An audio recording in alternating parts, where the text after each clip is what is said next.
they've divided my family, brought in my sister to actually lead their party. ఈరోజు రాజశేఖర రెడ్డి గారి కుటుంబం చీలింది అంటే అది చేతులారా చేసుకున్నది జగనన్న గారు.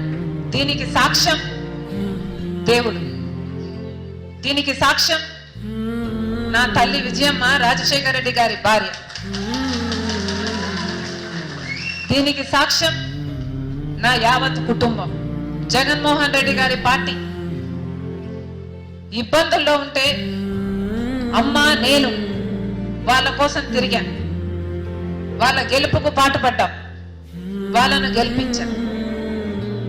ఆ తర్వాత వైసీపీ పార్టీ ఇబ్బందుల్లో ఉంది అని నన్ను పాదయాత్ర చేయమంటే నా ఇంటిని వాకిటిని అన్ని పక్కన పెట్టి నా బిడ్డల్ని సైతం కాదనుకొని ఎండనక వాననక వేల కిలోమీటర్లు నెలల తరబడి రోడ్ల మీదనే పడుకుని 3200 కిలోమీటర్లు పాదయాత్ర చేసింది రాజశేఖర రెడ్డి. స్వలాభం చూసుకోకుండా, నాకేమిటి అని ఆలోచించకుండా, నిస్వార్థంగా మీకోసమని ఏది అడిగితే అది చేశాను. మీ గెలుపు కోసం ఊరూరు తిరిగాను, క్యాంపెయిన్ చేసి గెలిపించాను. జగన్మోహన్ రెడ్డి గారు ముఖ్యమంత్రి అయ్యారు. ముఖ్యమంత్రి అయిన రోజు నుంచి జగన్మోహన్ రెడ్డి గారు వేరే మనిషే మారిపోయాడు. అయినా సరే నాకు వ్యక్తిగతంగా అన్యాయం చేసినా కూడా పర్వాలేదు,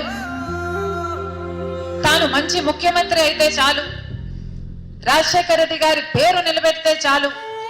ఈరోజు రాజ్యం ఏలుతున్నది మన రాష్ట్రంలో ఏ పార్టీ అని చూస్తే అది బీజేపీ పార్టీ. కారణం జగన్మోహన్ రెడ్డి గారు మొత్తం తన పార్టీనే కాదు రాష్ట్రాన్ని కూడా బీజేపీ పార్టీకి బానిసలుగా చేశారు. రాజశేఖర రెడ్డి గారి ఆశయాలను నిలబెడతాడు అని జగన్మోహన్ రెడ్డి గారిని ముఖ్యమంత్రిని చేస్తే అసలు ఇప్పుడు రాజన్న రాజ్యం ఉందా లేదా? ఇప్పుడు రాజన్న రాజ్యం ఎక్కడ కనిపిస్తుంది? రాజశేఖర రెడ్డి గారి ఆనవాలు ఈ ప్రభుత్వంలో కనిపిస్తున్నాయా?